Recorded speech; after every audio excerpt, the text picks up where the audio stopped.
Assalamualaikum warahmatullahi wabarakatuh. Perkenalkan, nama saya Rahmawati Miftaul Jannah, NIM 19116040409. Saya dari program studi Sarjana Terapan Keperawatan Anestesiologi dari Fakultas Ilmu Kesehatan Universitas Aisyah Yogyakarta. Di sini saya akan melakukan presentasi persiapan alat anestesi.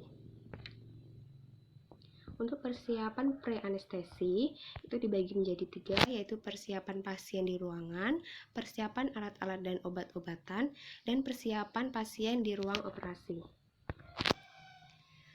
Nah, untuk memudahkan kita dalam menyingkat, alat-alat yang digunakan untuk anestesi itu bisa disingkat dengan statis.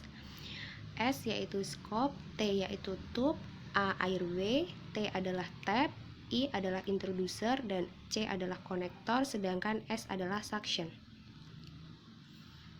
Nah, untuk S, scope, yaitu dibagi menjadi 2, yaitu stetoskop dan laringoskop. Untuk stetoskop digunakan untuk mengetahui bahwa ETT masuk ke saluran pernafasan, bukan saluran pencernaan. Untuk stetoskop digunakan pada saat ETT sudah dilakukan intubasi.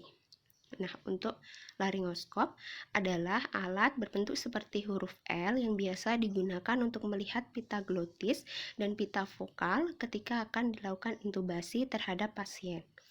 Laringoskop memiliki 2 bagian, yaitu adalah handle atau gagang dan blade adalah bilah. Untuk laringoskop sendiri ada 2 jenis, yaitu Miller dan Macintosh. Untuk Miller yang bilahnya itu lurus digunakan untuk anak-anak, sedangkan Macintosh yang blade-nya itu bengkok untuk orang dewasa.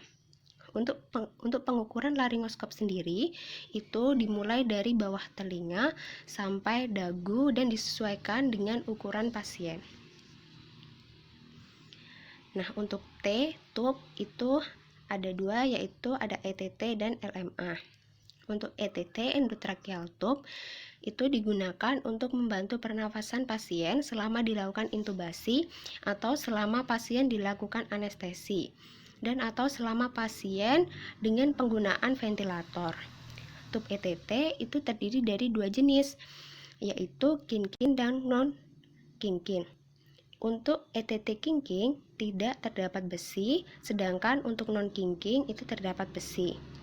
Untuk ETT non-kinking yang ada besinya itu digunakan untuk pasien saat operasi dengan posisi miring atau telungkup. ETT juga terdiri dari 2 jenis, yaitu endotracheal tube yang menggunakan cuff dan endotracheal yang tanpa cuff. Nah, untuk LMA itu digunakan untuk operasi yang singkat dan tidak membutuhkan relaksasi pada otot-ototnya. LMA terdiri dari bermacam ukuran, disesuaikan dengan umur dan berat badan pasien. Nah, untuk A, airway, itu ada OPA, NPA, dan face mask. Untuk OPA itu digunakan untuk pasien yang memerlukan alat bantu pernafasan untuk mengunci saluran pernafasan agar tetap terbuka. Penggunaan OPA dari bawah telinga sampai ujung bibir. Untuk NPA itu dipasangkan di bagian hidung. Untuk pengukurannya ditempelkan di ujung telinga sampai ujung hidung. Untuk face mask terdiri dari beberapa ukuran, bisa disesuaikan dengan umur dan berat badan pasien. Face mask digunakan untuk memudahkan kita dalam memberikan oksigen. Untuk T atau tap yang biasa disebut plester itu digunakan untuk menfiksasi ETT dan LMA. Cara penggunaannya itu dipasangkan di pipi, lalu memutar, lalu ditempelkan di pipi sebelahnya. Untuk pemasangan plester ini dilakukan 2 kali. Nah, untuk I, inducer itu terdiri dari stilet dan margil forceps.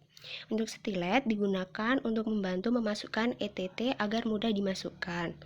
Untuk forceps magil itu digunakan untuk mengambil benda asing dari saluran nafas saat dilakukan intubasi. Untuk C, konektor, itu digunakan untuk menyambungkan ETT atau face mask dengan mesin anestesi. Untuk konektor ada bermacam bentuk, ada tipe Y dan C. Untuk tipe Y dan C digunakan untuk menyambung ETT dan face mask dengan mesin anestesi yang masih dibagi antara input dan output gasnya. Sedangkan tipe yang satu arah digunakan apabila mesin anestesi sudah menggunakan satu selang dalam input atau output gasnya. Nah, untuk S atau suction itu digunakan untuk membersihkan sekret sebelum dan setelah intubasi. Nah, saya kira cukup. Sekian dari saya. Banyak salah, mohon maaf. Wassalamualaikum warahmatullahi wabarakatuh.